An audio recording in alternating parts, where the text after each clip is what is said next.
Podemos dizer aí, vamos voltar para o neoliberalismo, que o neoliberalismo, se iniciando a partir da globalização do capital financeiro, derruba os 3 modelos de regulação social e política que se constituem na ordem pós-guerra.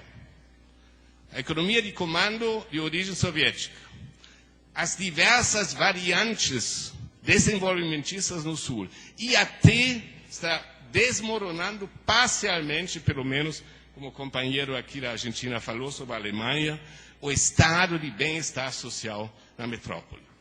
Então, estamos numa situação na qual os modelos todos estão em crise. Para onde vamos, portanto? Eu diria, primeira coisa, contra a mercantilização das relações sociais, fortalecendo a esfera pública. Nisso eu concordo inteiramente com a Emerçada, que destacou este aspecto. E isso tem que avançar na América Latina. Isso significa que a refundação do Estado é fundamental, porque não vamos nos enganar. Nós não passamos da fase neoliberal do ponto de vista das políticas aplicadas. Apesar do fato de que todos os governos de esquerda e centro-esquerda na América Latina estão, de fato, aumentando as políticas sociais. Isso é extremamente importante. Apesar disso, a herança está presente. Esta herança é o resultado de quê? Não que eles não queiram.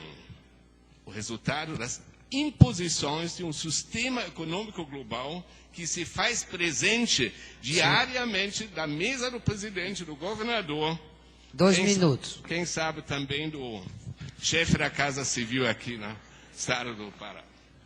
Então, isso é um problema grave. O que fazer contra isso? Eu tenho 2 minutos, então eu vou falar a última coisa. Assim os alemães estão sendo tratados aqui no Pará. Bom, vejam bem, eu diria, cada um por si e Deus para todos não pode ser o caminho. Nenhum país na América Latina hoje tem condições de enfrentar sozinho, isoladamente, esta tendência de mercantilização de todas as relações no mundo inteiro. Precisa criar um caminho de cooperação realmente operacional, viável. E aqui faço questão de terminar com uma coisa.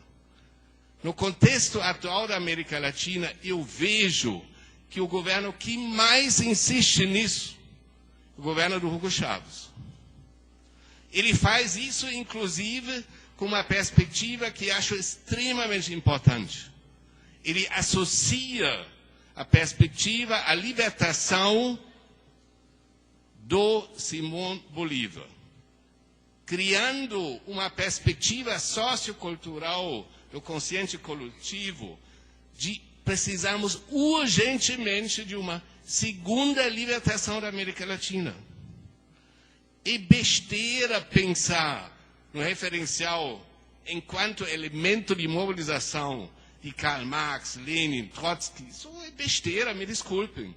Simón Bolívar representa o esforço de libertação e ele está presente. Aqui no Brasil, infelizmente não, mostra a falta da integração na área educacional e cultural entre as Américas lusitanas e hispânicas aqui na América Latina. Isso tem que acabar.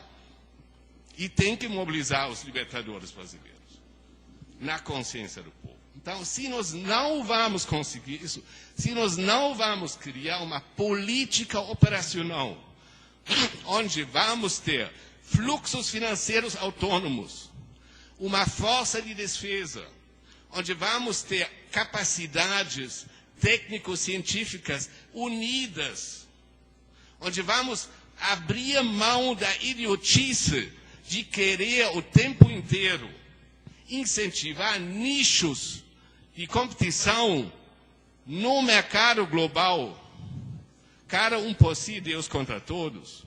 Isso não é a perspectiva. A perspectiva tem que ser latino-americana. Mas isso exige uma renovação da consciência de todos os atores sociais. Se nós vamos conseguir isto, eu não sei. Mas uma coisa eu sei.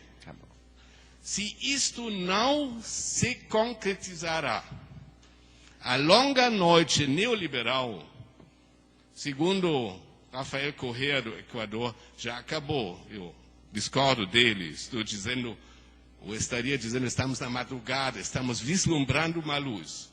Mas se nós não vamos conseguir isso, acabou a luz, e esta noite que vem pode ser liberal, neoliberal, pós-moderno, ela será extremamente escura, porque não vai abrir esperanças. Okay. Obrigado.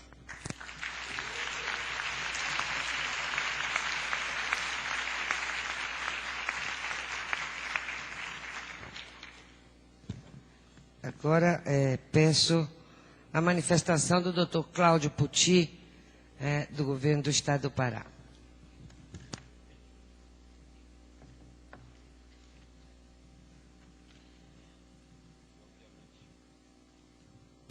E obviamente que eu vou falar aqui não é em nome do governo. Deixa eu fechar.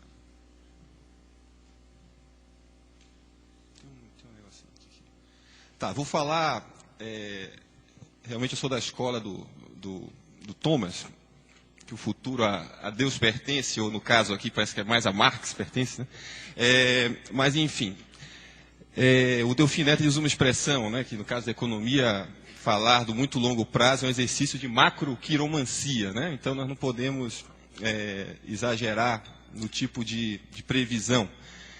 O que eu vou fazer aqui é tentar delimitar de forma muito precisa a minha exposição, de forma a tentar caracterizar o que é que nós estamos chamando de neoliberalismo e exatamente tentar identificar quais são os elementos que o fazem entrar em crise, né? Tomando como exemplo específico o caso do Brasil e dos Estados Unidos.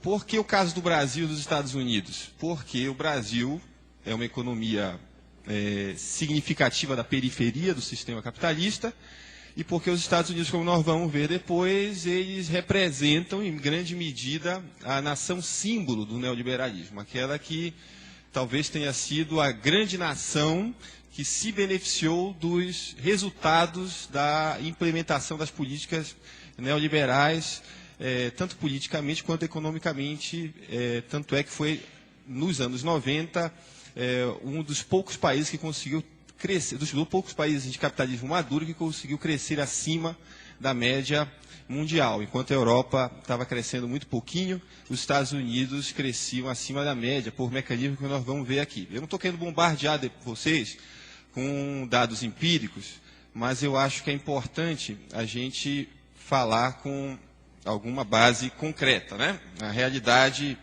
na medida em que ela possa se expressar empiricamente. Então, o roteiro que eu vou usar, basicamente, vou explicar um pouquinho de onde eu venho, né, tipo da abordagem que eu vou utilizar para tentar explicar a economia, e depois fazer duas coisas, né, tratar das características do neoliberalismo a partir de alguns dados empíricos no centro, né, e na periferia, no caso dos Estados Unidos, no caso do Brasil.